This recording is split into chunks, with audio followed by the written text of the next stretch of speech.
Today is the start of week 3 and it's a training day. We've got back and biceps. When you're training back, you can prioritize different parts by varying your grip. So if you use an overhand grip, I find it works a little bit more my traps or the thickness of my back. If I use an underhand grip on rows or pull downs, I'll work more my lats. So give that a go when you go to the gym. Another thing that I like to utilize when I'm doing pulling movements, like on back, are my weight training straps. So your weakest link when it comes to pulling movements is going to be your grip. So by neutralizing that, you can use the straps, wrap them around the bar, and it'll take all the strength away from your grip and place it all onto the strap, so you're able to use either more weight or pull out more reps. And that's it. I'll see you at the gym.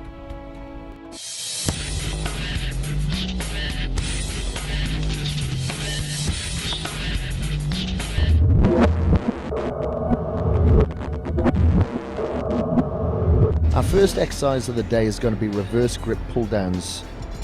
You can use a normal pull down bar, but I like to use the contoured easy bar because I just find it a little bit easier on my wrists and my elbows, and it's angled to isolate the lower lats. Keep your chest up and your lower back arched as you pull the bar down towards your chest.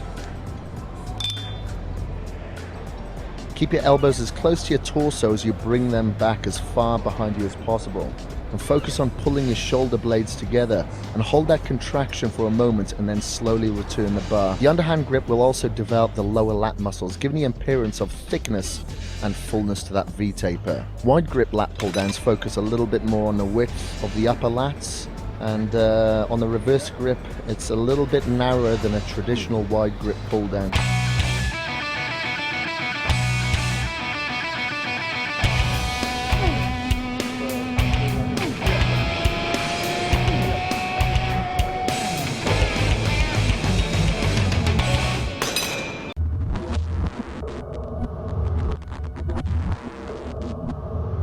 Right, what we're doing now is using the flexolate straps on this lat pull down. My bicep tendon's starting to play up a little bit, so I want to eliminate my grip strength altogether, which is what the flexolate straps do. So I've cinched them on the bar here. I put my hand from underneath, so that double-sided stitch in there is on the back of my hand, and then just hold very slightly upon the strap. And as I'm pulling down, normally on the lat pull down, I'd pull my elbows back slightly, but with these straps I'm able to push forward and really isolate my lats.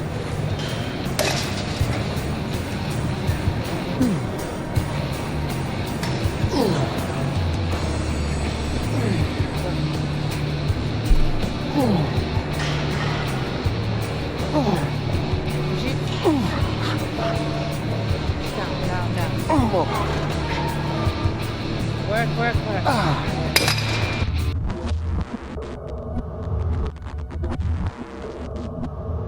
So next up is the incline bench dumbbell rows. We'll be doing 3 sets of around 15 repetitions, and this exercise is basically like a bent over row, but I just find that by doing it on a bench, you're able to support the torso that little bit more. It'll eradicate any lower back movement or any lower back stress, so you can totally focus on your lats and your traps.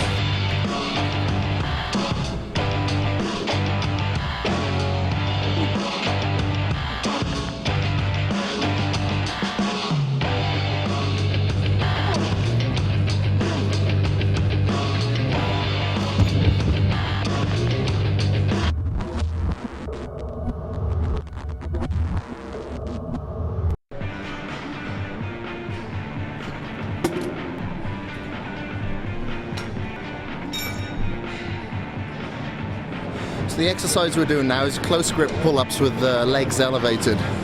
The reason to this madness is because by having the legs elevated, I find that it's easier to, instead of pull right to the chest, to pull to the bottom of the lower chest, and it just hits a lot more lats.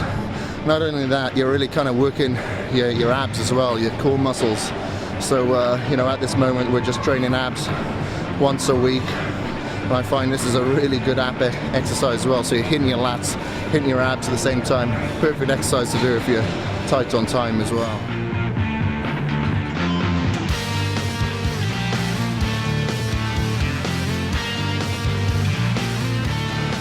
Okay, so I just done my second set on this close grip pull-ups with the legs elevated. It's the first time I've done this exercise for a long time. So if you give this a go, you might find that your abs are going to totally fatigue before your lats do. That's okay. After you do this for a few weeks, your abs will really adapt to it and they'll get a lot stronger, so you can feel the movement and the fatigue in your lats a lot more. So you just have to pursue through it. As with any hard exercise, you might feel it in other muscles that you don't really want to focus on, but you keep going through it and you'll hit that targeted muscle. Much like when you do hanging leg raises, for the first 3 or 4 weeks you might just feel it solely in your hip flexors, but you keep at it, your hip flexors will get stronger and you'll start to feel it throughout your ab section.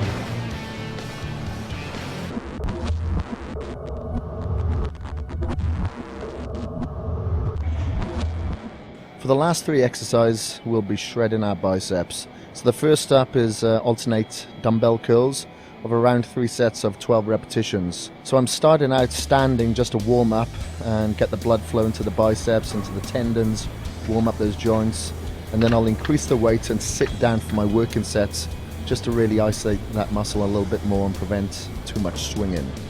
So remember, on the alternating curls, I vary the number of reps on one side before I alternate to the other side. So generally I will do anywhere between 1 to 5 reps on one side before moving onto the other.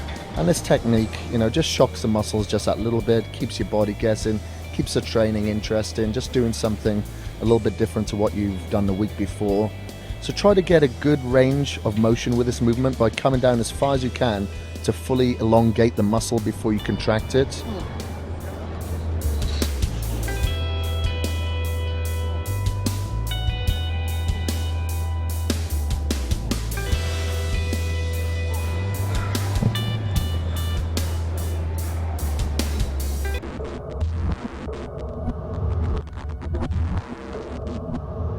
So when you're doing this exercise, the preacher dumbbell curl, try to really turn your wrist as far as you can.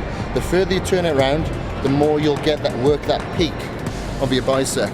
So even at the bottom of the movement, really turn it as far as you can, and when you come up the top, just to really isolate the peak of your bicep.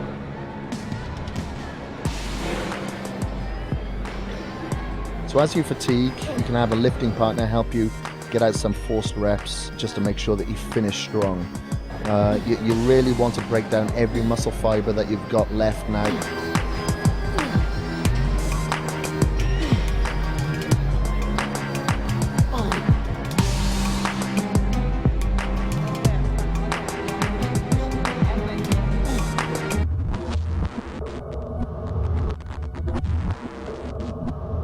With this exercise, the difference with this is some people call it spider curls. So instead of using this sloping side of the preacher bench, we use a vertical side. It's going to do 2 things. We're going to help really stretch out the bicep there. So some people say you can kind of fill in that gap there. A lot of the time it's genetics, but you can help extend the bicep there. But you get a really good contraction. That's what I like out of this. You don't have to go too heavy. You can really finish off by getting a lot of blood into the muscle. So what I'll do is just go back-to-back exercises for 3 sets. So I'll do as many reps with this hand, then this, back to this, back to my left, back to the right once more, and back to the left once more.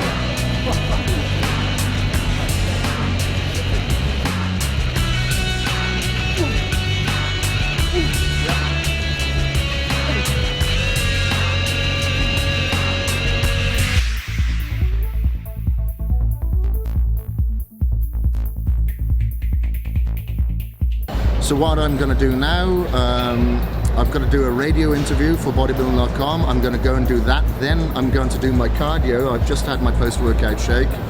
And then I'm going to prepare for tomorrow. I'm losing my mind tomorrow. Come back and have a laugh as I'm confronted with the effects of a low-fat diet.